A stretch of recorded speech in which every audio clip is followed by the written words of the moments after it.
अगर आपके जी TV studio के बाहर कोई पकौड़े बेचता है और शाम को 200 रुपया कमा करके घर जाता है, उस व्यक्ति को आप रोजगार मानोगे कि नहीं मानोगे? अब उसको आप देखोगे तो कहीं सरकारी दफ्तर नहीं है, आंकड़े में नहीं है।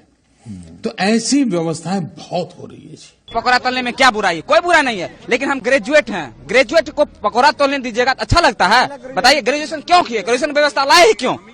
कह देते कि पांचवा तक पढ़ो, उसके बाद पकौड़ा तलो। हम लोग 5वें तक पढ़ते, पकौड़ा तलते कि क्या किलो आटा, क्या किलो चावल, क्या किलो गेहूं लगता है पकौड़ा में।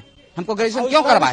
क्यों कर? जब आपसे ये कहा जाता है कि आप खाली राजपूतों की पॉलिटिक्स करते हैं, तो आपको क्या दुख होता है? नहीं, कोई दुख नहीं होता। जब आपसे ये कहा जाता है कि आप खाली राजपूतों की पॉलिटिक्स करते हैं, तो आपको क्या दुख होता है? नहीं, कोई दुख नहीं होता। क्षत्रिय जाति में पैदा होना कोई अपराध थोड़ा है। पर उसकी इस देश की एक ऐसी जाति है जिसमें भगवान भी जन्म लिए हैं और बार बार जन्म लिए हैं, तो अपनी जाति पर स्वाभिमान हर व्यक्ति को होना चाहिए। लेकिन हाँ, मैंने प्रदेश के अंदर बिना भेदभाव के, बिना चेहरा देख करके हर जाति, हर मत और हर मजहब के लोगों के हितों के लिए हमारी सरकार ने काम किया है। मैं ये मानता हूं कि जाति जाति की बात वे लोग करते हैं जो लोग जब अवसर मिलता है तो केवल अपने परिवार की बात, अपने परिवार के हितों के लिए कार्य करते हैं। वे लोग जाति के लिए भी कार्य नहीं किए अपने। हमने अगर 43 लाख गरीबों के आवास बनाए, तो आखिर ये मुझे लगता है कि क्षत्रिय तो इसमें 1% भी नहीं होंगे, 1000 भी नहीं होंगे। ये 43 लाख आवास तो किसी गरीब, किसी दलित और किसी पिछड़े के ही बने हैं, किसी अल्पसंख्यक के ही बने हैं। 2 करोड़ 61 लाख शौचालय जो बने हैं, ये किसी गरीब, किसी दलित और किसी अति पिछड़े और पिछड़े जाति के ही लोगों के बने हैं। 15 करोड़ लोगों को खाद्यान्न मिल रहा है, तो वह किसी गरीब, किसी दलित और किसी जाति का नहीं मिल, जाति का चेहरा देख करके नहीं मिल, प्रदेश के नागरिकों को दी जा रही है। इसलिए सबका साथ और सबके विकास के भाव के साथ कार्य किया गया है, और मुझे लगता है कि उसी भाव के साथ इस कार्यक्रम को आगे बढ़ाया गया है।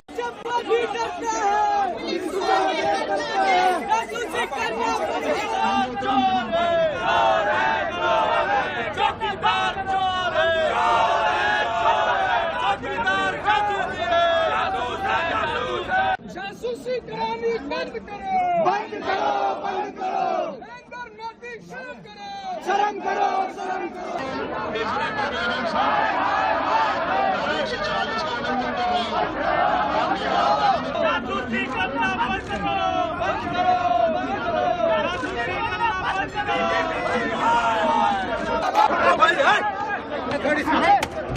अरे उनको भी अभी जा रहे हो।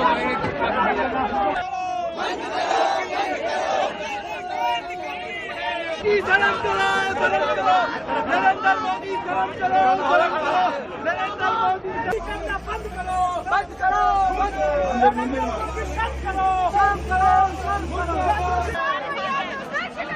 हमारे साथ हैं,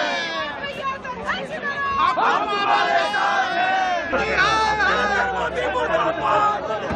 नरेंद्र मोदी हाय हाय।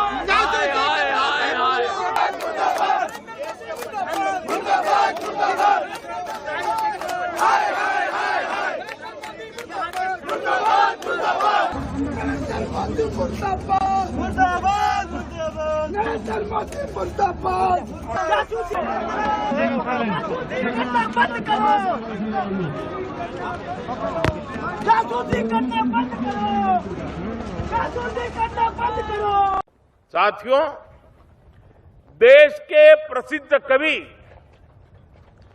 माखनलाल जी चतुर्वेदी की एक कविता, और उस कविता की पंक्तियों में उन्होंने कहा, भूखंड बिछा आकाश ओढ़, नए नोदक ले, मोदक प्रहार, ब्रह्मांड हथेली पर उछाल, अपने जीवन धन को निहार। ये पंक्तियां सामर्थ्य की पराकाष्ठा का वर्णन करती है। शक्ति ऐसी हो कि भूखंड को बिछा सके, आकाश को ओढ़ सके, ब्रह्मांड को हथेली पर उछाल सके। ताकत ऐसी हो कि कठिन से कठिन परिस्थिति का भी हंसकर, डटकर मुकाबला कर सके। आज मां भारती भारत के युवाओं से यही आह्वान कर रही है, भूखंड बिछा, आकाश ओढ़, नए नोदक ले, मोदक प्रहार, ब्रह्मांड हथेली पर उछाल, अपने जीवन धन को निहार। आने वाले 25 साल का अमृतकाल देशभक्ति के ज्वार का है और आज चुनौती इस बात की नहीं है कि दुनिया में कोई इसे स्वीकार करेगा या नहीं। आज महत्व इस बात का है कि जब दुनिया भारत को इतनी उम्मीदों के साथ देख रही है, इतने भरोसे के साथ देख रही है, तो भारत अपने प्रयासों में कहीं से भी कमजोर तो नहीं पड़ जाएगा। आज आजादी के अमृत महोत्सव में भारत ने जो संकल्प लिए हैं, जो अभियान शुरू किए हैं, वो निरंतर नई ऊर्जा पाते रहें, इसका बहुत बड़ा दायित्व हमारे देश के कोटि कोटि नौजवानों पर है।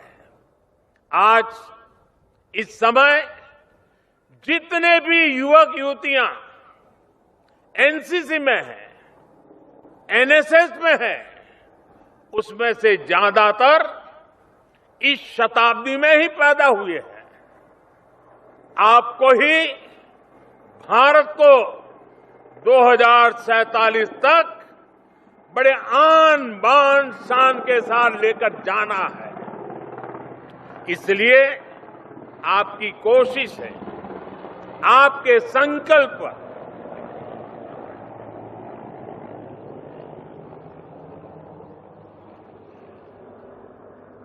इसलिए आपकी कोशिश है, आपके संकल्प, उन संकल्पों की सिद्धि भारत की सिद्धि होगी, भारत की सफलता होगी।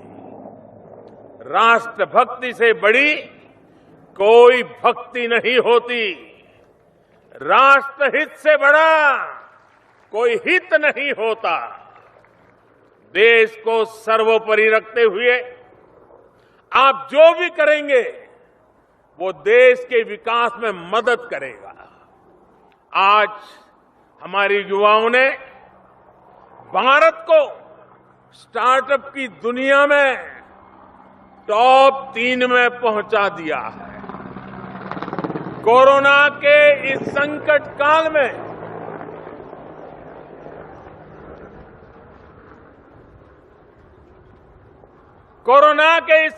काल में जितने यूनिकॉर्न बने हैं वो भारत के युवाओं का शक्ति प्रदर्शन है। आप कल्पना कर सकते हैं 50 से ज्यादा यूनिकॉर्न कोरोना काल के दौरान अस्तित्व में आए हैं। और आपको तो पता ही होगा, एक एक यूनिकॉर्न, एक एक स्टार्टअप की पूंजी 7,500 करोड़ रुपए से ज्यादा है।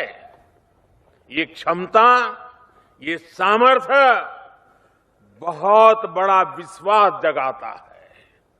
और जानते हैं इसमें सबसे बड़ी बात क्या है कि हजारों स्टार्टअप्स देश की किसी न किसी आवश्यकताओं को पूरा करने के लिए बने हैं। कोई कृषि क्षेत्र में नया कर रहा है, कोई सप्लाई चेन को सुधारने के लिए नया कर रहा है, कोई शिक्षा के क्षेत्र में बदलाव के लिए कुछ नया कर रहा है। इनमें देश के लिए कुछ करने का जज्बा है, कुछ कर गुजरने का जज्बा है।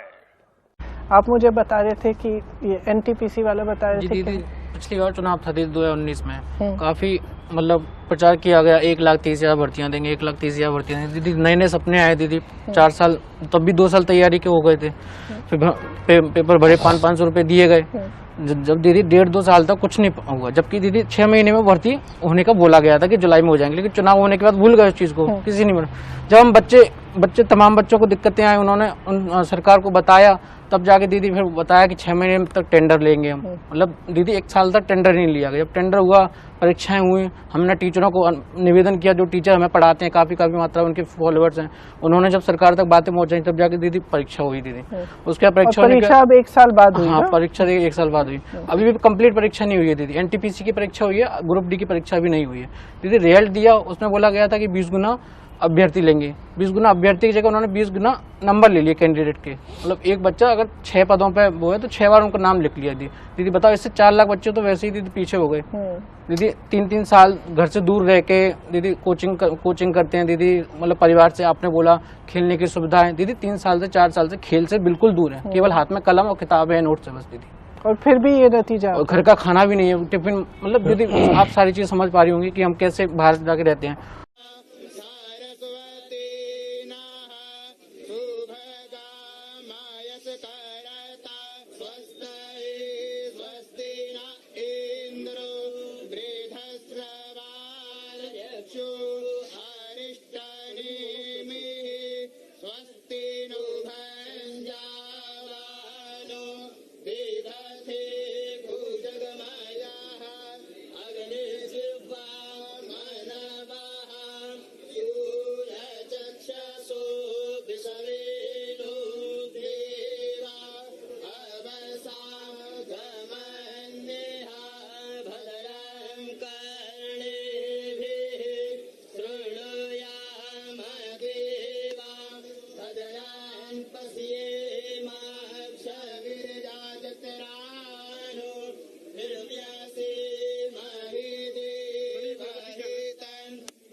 साथियों, अब अंतर्राष्ट्रीय समाचार पत्र ने वो साबित कर दिया जो कांग्रेस हमेशा कहती थी।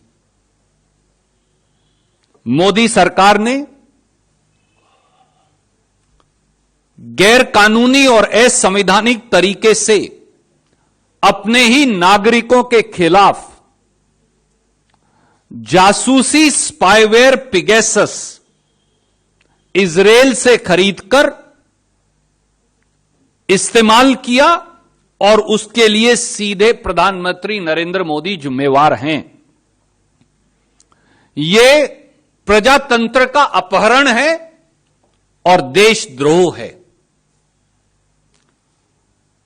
अराजकता करना गलत है तो बिल्कुल गलत है। हम लोगों को मारना कौन चालू किया? आप मारना चालू किए। आपने गाली गलौज किया। हम लोगों ने किसी पुलिस वाले को नहीं मारा है, ना ही गाली गलौज किया। मम्मी को घर में बीमारी हो जाती है ना तो वो नहीं इलाज कराती है। काहे बोलती है कि इसका अगला महीना फिर 3,000 हमको देना है, 5,000 देना है। 3,000 तो रूम में लगता है, खाएगा क्या लड़का? रेलवे सबसे बड़ी सेक्टर है जॉब का, आप उसी को बेच दीजिएगा। युवा जाएगा कहाँ? युवा को आप रोड पर मत लाइए। 1.27 करोड़ लड़का फॉर्म भरा।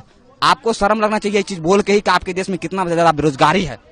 आपने कैसे इस बात को कह के निकल गए कि इतना फॉर्म भरा है, हम कैसे एग्जाम ले कंटेक्ट करें? थोड़ा ये भी सोचिए कितना ज्यादा बेरोजगारी आपके देश में आया क्यों? इसका पॉलिसी बहुत खराब है। आपने खुद बोल दिया कि हमारे समय में इतना फॉर्म गिरा है और पहले सरकार में बहुत कम गिरती थी। इसका मतलब पहले सरकार में कम बेरोजगार था, आपके सरकार में पूरा ज्यादा बेरोजगारी आ गई है। आपको जरूर कुछ ना कुछ नियत बदलना होगा। नियत नहीं बदलिएगा तो बदलने के लिए मजबूर कर देंगे हम लोग। छात्र हैं, बेरोजगार हैं, पेट का दर्द आप लोग मत मारिए, पेट पर लात मत मारिए। पेट का लात बहुत खराब होता है। अरे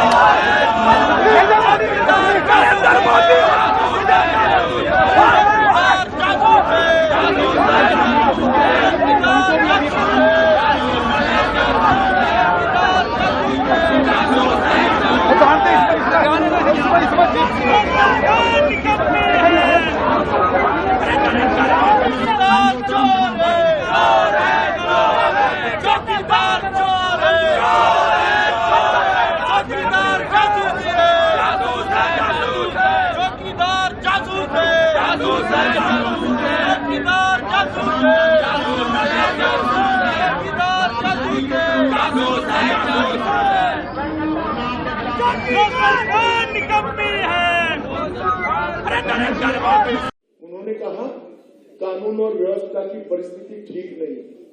अखिलेश बाबू, आज सार्वजनिक कार्यक्रम में मैं आंकड़े लेने आया हूं। हिम्मत हो तो आपके समय के आंकड़े लेकर कल प्रेस वार्ता करिए। आपके शासन की अपेक्षा में भारतीय जनता पार्टी की सरकार के 5 साल में योगी आदित्यनाथ के मुख्यमंत्री के 5 साल के बाद डकैती के अंदर 70% की कमी हुई है मित्रों। और ये रिकॉर्ड है।